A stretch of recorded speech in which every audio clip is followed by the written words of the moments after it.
So this chart is showing pedigree analysis. Pedigree analysis में क्या है, अगर कोई डॉक्टर के पास जाता है और वो अपनी कोई बीमारी बताता है, शुगर वगैरह, तो डॉक्टर उनको सिंबल्स में लिखेगा या एनालाइज करने के लिए सिंबल बनाएगा। सिंबल के थ्रू वो सारे पुराना बैक रिकॉर्ड लिखता रहेगा और वो आपकी समझ में नहीं आएगा। अब हम सारी बातें लिख लिख के देखें तो वो इतना क्लियर नहीं होता, लेकिन अगर हम पेडिग्री की फॉर्म में देखें, जैसे सामने चार्ट है, तो वो आसानी से क्लियर हो जाता है। सबसे पहले देखिए, एक इसमें स्क्वायर बना हुआ है, नजर आ रहा है आपको? Yes sir. Yes sir. Square अगर आप बना रहे हैं तो इसका मतलब क्या है कि वो मेल है, और हमने स्क्वायर में कोई कलर नहीं किया हुआ। ना कलर करने का मतलब है वो अनअफेक्टेड है। अगर ये अफेक्टेड होता किसी डिजीज से तो हम इसमें कलर कर देते। नीचे वाला देखिए स्क्वायर, उसमें मेल है और वो अफेक्टेड है। Is that clear? Yes sir. अगर हम देखें तो ये मेल अनअफेक्टेड है और दूसरा वाला अफेक्टेड है। देखिए क्लियर? अब अगर देखें, हम सर्कल बना दिया, सर्कल किसके लिए आएगा? फीमेल के लिए आएगा, ठीक है? और फीमेल है ये अनअफेक्टेड है। Yes sir. क्योंकि इसमें कुछ भी कलर नहीं किया हुआ, लेकिन दूसरी जो फीमेल है उसमें हमने कलर किया हुआ है, ठीक है, डार्क किया हुआ है। इसका मतलब ये अफेक्टेड है, ये सिंबल से काम हो जाएगा। इसके बाद में अगला वाला देखिए आप, इस स्क्वायर को थोड़ा हमने टिल्ट किया।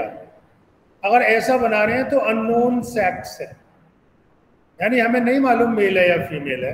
यानी किसी ने कहा कि भाई कहीं पे बीमारी तो थी हमारे किसी पीढ़ी दर पीढ़ी, किसी जनरेशन में, पता नहीं बुआ को थी, फूफा को थी, चाचा को थी, तो वो अननोन सेक्स और अनस्पेसिफाइड सेक्स। अच्छा, अब हमने ऐसे में ही 5 लिख दिया। 5 का मतलब है 5 बच्चे, लेकिन उसने कहा भाई उसके 5 बच्चे थे, तो उसे ये नहीं मालूम कि वो बच्चे मेल थे या फीमेल थे। या तो उसे मालूम होना चाहिए था, अगर मालूम होता तो कैसे मालूम होता? तो हम इसको स्क्वायर या सर्कल बनाते, ठीक है। अब देखिए अगला वाला डायग्राम, अगर आप देखेंगे तो इसमें कैरियर बना हुआ है, कैरियर फीमेल। अगर हमने गोला बनाया, सर्कल बनाया, अंदर डॉट लगा दिया, इसका मतलब है कि वो बीमारी को एक से दूसरे में फैलाने के लिए है, यानी कैरियर है। Is that clear? Yes sir. Yes sir. अब इस वाली साइड में आते हैं। सबसे ऊपर देखिए, हमने सर्कल भी बनाया, स्क्वायर भी बनाया है और अनस्पेसिफाइड भी। तो ये 3 तरह के बना दिए, एक में मेल भी फीमेल भी, और हमें मालूम नहीं। तो फिर ये क्या है? इनके अंदर हमने डार्क नहीं किया, तो ये कैसे इंडिविजुअल हैं? Unaffected. Is that clear? Yes sir. अगर इसको हम डार्कन कर देते तो ये कैसे हो जाते? Affected individuals. अब देखिए अगले वाले में सर्कल और स्क्वायर के बीच में एक लाइन बना दिया है, कनेक्ट कर दिया है इन लोगों को। कनेक्ट का मतलब ये हो गया कि इनमें मेटिंग हो रही है, मैरिज हो रही है, ठीक है। अब और ये दोनों अलग अलग इंडिविजुअल हैं, यानी ब्लड रिलेशन कहीं से भी नहीं है। लेकिन दूसरा देखिए, दूसरे में 2 लाइन हो रही है, ये मेटिंग बिटवीन रिलेटिव कहते हैं, यानी कोई कंसंटिन्यूअस मेटिंग या मैरिज भी कह देते हैं इसको। अगले वाले में एक स्क्वायर है,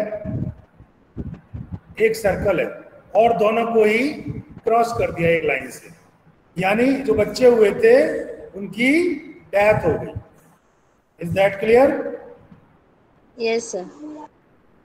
अगला वाला देखिए भाई, ऊपर एक स्क्वायर है, एक सर्कल है, दूसरे में लाइन है, यानी मैरिज हुई। मैरिज हुई तो एक बच्चा हुआ। बच्चा लड़का था या लड़की है? ये लड़का। मेल। ये लड़का है क्योंकि स्क्वायर बना हुआ है। अच्छा, उस स्क्वायर के अंदर डार्क है तो लड़के को बीमारी है, अफेक्टेड है या नहीं है? अफेक्टेड है सर। अफेक्टेड है। यानी parents with male child affected with disease. अगला देखिए, इसमें कौन हुआ, लड़का हुआ लड़की हुई? Female girl. लड़की। लड़की हुई, और वो भी अफेक्टेड। अफेक्टेड। अगले वाले में देखिए, पेरेंट्स के 2 बच्चे हुए और दोनों ही बिल्कुल सुरक्षित है, क्योंकि हमने यहाँ पे 2 बनाए हुए। Is that clear? Yes yes sir. और उससे अगले वाले में भी 2 बच्चे हुए, लेकिन वो दोनों अफेक्टेड। अफेक्टेड। तो ये पेडिग्री एनालिसिस का जो मैंने चार्ट आपके सामने दिखाया, इससे आपको पता लग गया होगा कि हम इस तरह के सिंबल बना के भी काम चला सकते हैं। Any question? इनको अधिकतर डिजीज जब होती है, डिजीज में इनको देखा जाता है। इस तरह से बना के पूरा बनाते चले जाते हैं, बनाते चले जाते हैं। मैंने एक सर्कल बनाया, एक स्क्वायर बनाया, नीचे डाउन किया, 2 बच्चे बनाए, उनकी भी मीटिंग करा दी। इस तरह से इसको हम स्टडी आसानी से कर सकते हैं। तो पेडिग्री एनालिसिस से डिजीज कैसे पढ़ते हैं, ये मैं अब आपको बताने जा रहा हूँ। ठीक है,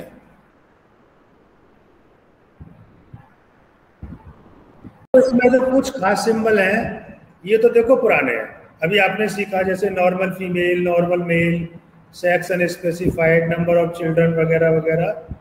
अब कैरियर में मैंने वहां पे एक ही बताया था, इसमें दोनों दिखा दिए हैं। ठीक है, इधर देखिए, अगर हम इस वाले हिस्से में जाएं तो डाइवोर्स वाला देखिए, डिवोर्स हो रहा है, यानी जो मैरिज की लाइन बनाई थी उसको ऐसे करके कट कर दिया। यानी शादी तो हुई, लेकिन इनमें क्या हो गया, डिवोर्स। समझ में आ गया ये वाला नया symbol? Yes sir. Yes sir. एक ये देखिए, इसमें अगर आप इस तरह से दिखा रहे हैं दोनों को एक साथ, तो ये ट्विंस हैं, एक ही जायगोट से दोनों बने हैं। देखो, एक दोनों ही बच्चे फीमेल हैं और दोनों बच्चों में आपस में लिंक बना हुआ है, यानी एक जायगोट से बने हैं। तो ये मोनोजाइगोटिक ट्विंस हैं। कैसे ट्विंस हैं ये? Monozygotic twins. अगर अलग अलग जायगोट से बनते तो बीच में लाइन नहीं खींचते। नीचे वाले को देख लीजिए, डाइजाइगोटिक ट्विंस नजर आ रहा है? Yes sir. अगर हम ऐसा सिंबल बना दें, अनस्पेसिफाई कहते हैं ना इसको, और बीच में लिख दें पी, इसका मतलब वो लेडी प्रेग्नेंट है और मालूम नहीं कि उसके बेटी होगा या बेटा होगा। क्लियर? Yes sir. अगर इसी सिंबल को ऐसे ट्रायंगल पे एक लाइन ऊपर की ओर बना दें, तो इसका मतलब होता है कि प्रेग्नेंट थी, एबॉर्शन हो गया अपने आप, जिसे मिसकैरेज कहते हैं। नया पॉइंट है, समझ में आ गया? Yes sir. Yes sir. अब ये जो अनस्पेसिफाई सेक्स वाला सिंबल बनाया और ऐसे करके लाइन काट दी। अनस्पेसिफाई का मतलब है कि बच्चा पैदा हुआ और वो मरा हुआ पैदा हुआ था, still born. Still born baby मतलब मरा हुआ बच्चा पैदा हुआ, बताया नहीं मेल है या फीमेल। तो ये सारे symbol for common human pedigree analysis हैं। आपने सारे सिंबल आज बहुत ढंग से समझ लिए। यहाँ पे कोई डाउट हो तो मैं उसे क्लियर कर दूं, फिर आगे बढ़ते हैं।